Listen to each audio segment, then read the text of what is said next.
Bismillahirrahmanirrahim. Assalamualaikum warahmatullahi wabarakatuh. Alhamdulillah wassalatu wassalamu ala Rasulillah wa ala alihi wa sahbihi wa mawala la haula wala quwwata illa billah amma ba'd. Anak-anakku serta didik SD Al-Marah kelas 6A, 6B, 6C yang Bapak cintai dan Bapak banggakan. Alhamdulillah di pagi hari yang cerah ini Bapak bisa hadir di tengah-tengah kalian semua. Walaupun kita tidak bertatap muka secara langsung, tapi insya Allah media ini juga sebagai sarana untuk menghilangkan rasa kangen Bapak sama kalian semua. Yang hari ini kita belajar dari masing-masing rumah kita semua. Baik anak-anakku, mudah-mudahan kalian semua dalam keadaan sehat walafiat, menjadi anak-anak soleh dan soleha yang membanggakan ayah dan bunda, umi dan abi. Waktu kalian berada di tengah-tengah keluarga kalian. Karena kenapa? Kalian adalah anak soleh, soleha, fa'ali, dan bapak dan ibu guru kalian tatkala kalian berada di sekolah. Insya Allah adaptasi ini tidak akan menjadi sulit buat kalian semua. Kita sudah dibentuk, dibiasakan di sekolah yang kita cintai untuk mengikuti kegiatan sehari-hari kita dengan penuh semangat, dengan penuh motivasi untuk sama-sama menjadi generasi yang terbaik, menjadi generasi yang terbani, menjadi generasi yang membanggakan orang tua, agama, negara, dan bangsa. Baik anak-anakku, kemarin Bapak sudah menyampaikan pelajaran yang ke-8 dari akidah akhlak tentang ikhtilat. Hari ini Pak Ali ingin melanjutkan materi sebelumnya. Ya. Silakan anak-anakku dibuka semua pelajaran akidah akhlaknya halaman 99. Sudah ditemukan anak-anakku? Sudah. Alhamdulillah. Sudah apa judulnya? Oh, judulnya tentang adab dalam berpergian, atau kalau dalam bahasa Arab disebut dengan safar. Pasti ya, kalau kita pergi dengan ayah, bunda, umi, dan abi, senang kalau diajak jalan-jalan atau rihlah dengan abi dan umi. Tapi anak-anakku, di pelajaran akidah akhlak ini kalian akan mengetahui apa saja hal-hal yang harus kita persiapkan sebelum kita melaksanakan kegiatan atau berpergian dengan ayah bunda, dengan keluarga, dengan sahabat dan teman. Dan ini pelajaran ini sangat menarik. Ayo sama-sama kita kaji, kita fokuskan pandangan kita semua untuk mendapatkan informasi yang luar biasa yang insya Allah akan Pak sampaikan pada kesempatan hari ini. Baik anak-anakku, yang pertama di dalam pedoman syariat agama kita, sebagaimana di buku teks yang kalian baca dan kalian lihat, Pak Ali akan mengulangi lagi. Yang pertama, sebelum kita berpergian, disunahkan kita untuk sholat istikharah. Tahu apa arti sholat istikharah?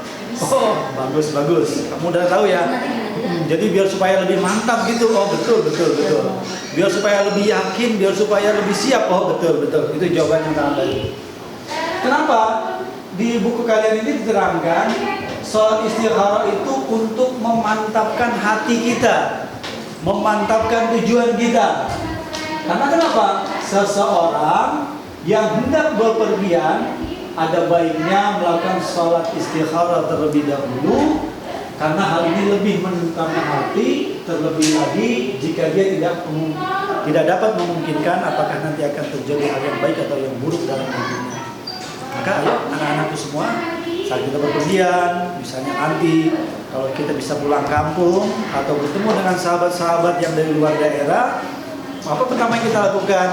Kita melaksanakan sholat istikharah 2 rakaat. Bisa? Oh, kita bisa melakukannya. Yang kedua anak-anakku, di dalam perjalanan disunahkan menurut syariat agama kita memilih teman perjalanan yang baik. Kalau kita naik kereta bersama keluarga, insya Allah ya kita didampingi oleh ayah, bunda, adik, dan kakak, memang keluarga terbaik kita. Ini mungkin bisa terjadi di saat kita berjalan bertiga atau berempat dengan teman. Maka disunahkan kita memilih teman perjalanan yang baik. Kenapa kita harus memilih teman dalam perjalanan, memilih temannya yang baik? Ya, karena berpergian seseorang yang akan meninggalkan kampung halamannya, sehingga dia akan membutuhkan bantuan seorang teman. Maka untuk itu pilihlah teman yang baik, yang soleh dalam berpergian agar dapat saling tolong menolong dan tidak merepotkan. Itu fungsinya salah satunya. Ya, kalau temannya seakidah, seiman, waktunya kita sholat, dia pasti akan mengingat kita untuk melaksanakan sholat, kewajiban-kewajiban kita. Jadi ternyata sangat penting apa yang disyariatkan agama kita, disyariatkan oleh agama kita untuk bisa memilih teman dalam perjalanan kita. Apalagi kalau perjalanannya sampai 2 hari atau 3 hari. Baik anak-anakku, yang ketiga, disunahkan untuk mengangkat seorang pimpinan. Ya, jadi kalau kita berjalan rombongan lebih dari 3 orang, maka tentukan di antara 3 itu salah satunya menjadi pimpinan. Nah, misalnya kamu ini, ya, kalau ada Cesta, Dava, terus sama Hamid, misalnya nih lagi jalan-jalan keluar kota gitu ya. Wah, saya pengen biar supaya lebih baik, bagaimana caranya? Pilih di antara 3 orang teman itu 1 orang untuk menjadi pimpinan kita dalam perjalanan ini. Agar apa? Agar nanti di saat menemukan hal-hal yang kurang baik, kita bisa segera menentukan mana yang harus kita lebih baik. Pastinya dengan beberapa hal-hal yang harus kita perhatikan, ya. Ya, karena memilih mengangkat pimpinan dalam sebuah rombongan ini adalah tuntunan dari Rasulullah, dan pilihlah pemimpin yang paling menguasai membaca Al-Qur'annya, hafalan Al-Qur'annya. Kalau hafalannya sama, pilih yang paling fasih, ya, pilih yang paling fasih, yang paling bagus. Nah, itu kan kriteria di dalam kita memilih pimpinan. Kalau tadi Pak Ali sampaikan, ilustrasikan, ada 3 orang teman, berarti pilih salah satu dari antara 3 tadi, salah satunya kita angkat menjadi pimpinan. Bisa? Insyaallah. Ya, jadi dalam perjalanan yang pertama kita istikharah, yang kedua memilih teman yang baik, yang ketiga kita disunahkan untuk mengangkat seorang pimpinan kalau kita berangkat lebih dari 3 orang. Yang keempat, yang disunahkan, yang diperintahkan oleh Rasulullah di saat kita sedang safar adalah berpamitan disertai saling berwasiat. Betul ya, Nak ya? Ya, berpamitan ini penting ini. Kalau mau pergi kemana saja sama ayah, sama bunda harus pamitan. Sampaikan. Misalnya mau ke rumah teman di Telaga Harapan, sampaikan kepada bunda, kepada Umi. Umi, izinkan saya Umi untuk bermain ke rumah teman Umi. Kalau Uminya tanya di mana rumah temannya, Telaga Harapan. Sampai jam berapa? Insya Allah nanti Umi saya akan kembali sebelum waktu zuhur. Nah, tapi kalau sekarang boleh gak? Tidak boleh, karena sekarang kita harus tetap berdiam diri di dalam rumah agar semua lebih baik dan lebih sehat. Jadi yang keempat, disunahkan untuk berpamitan disertai saling berwasiat. Sebagaimana di buku kalian ini terangkan, orang yang hendak bepergian mengucapkan doa berikut untuk keluarganya. Ini doanya nih ya. Mudah-mudahan nanti kalian hafal. Doanya bagaimana Pak Ali? Ini. Astaudi'ukallah alladzi la tadi'u wada'iuhu. Ya, diulangi lagi. Astaudi'ukallah alladzi la tadi'u wadi'uhu. Aku titipkan kalian kepada Allah yang tidak menyia-nyiakan titipan. Nah, ini yang kita, orang yang hendak bepergian, kalau kita mau bepergian, kita disunahkan kita mengucapkan ini. Dan bagi keluarga yang ditinggalkan, bagi umi, bunda, ayah, ibu yang kebetulan ada di rumah, maka disunahkan untuk membaca doa yang di bawahnya. Astaudi'ukallah dinaka wa amanataka wa khawatima amalika. Itu kata Rasulullah. Aku titipkan kepada Allah agamamu, amanahmu, keluarga dan hartamu, dan menutup amalmu. Wah, itu luar biasa. Ini termasuk adalah saling berpamitan dan saling memberikan wasiat. Jadi kalau kalian mau pergi safar, mengunjungi teman, baik sendiri maupun beserta teman-teman, ini doanya. Astaudi'ukallah alladzi la tudhi'u wada'iuhu. Ya. Dan orang tua nanti akan mendoakan sebagaimana tadi sudah kami sampaikan. Yang kelima, setelah kita berpamitan kepada orang tua, setelah itu saling berwasiat. Yang kelima itu disunahkan untuk membaca doa keluar rumah. Hafal tidak doanya? Oh bagus, alhamdulillah. Kalian sudah hafal? Kenapa hafal? Karena hampir setiap hari dipakai Pak Ali. Oh bagus, hebat nih Bang ya. Jadi setiap kali kita keluar dari rumah, ini doanya. Siapa yang hafal? Oh alhamdulillah, kalian sudah hafal semua. Apa ya? Pak Ali ulang, doanya adalah Bismillahi tawakkaltu 'alallah la haula wala quwwata illa billah. Bismillahi tawakkaltu 'alallah la haula wala quwwata illa billah.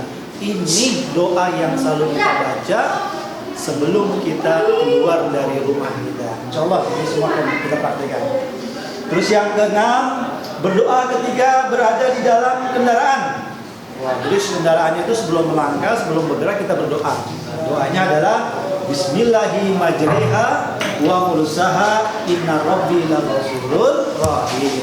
Ya, alhamdulillah sudah hafal semua doanya. Bismillahi majriha wa mursaha inna rabbi laghafurur rahim. Ini doa. Dan yang terakhir adalah segera pulang dan berdoa. Ya, jadi kalau tujuannya sudah selesai, pamitnya sampai sebelum zuhur sampai jam 11 berarti harus sudah pamit kepada orang yang kita kunjungi dan segera kembali ke rumah. Nggak boleh kalau tadi izinnya sudah Telaga Harapan terus main-main kemana-mana, akhirnya nanti jadi mengkhawatirkan orang tua. Ini yang disunahkan oleh Rasul, segera pulang dan berdoa.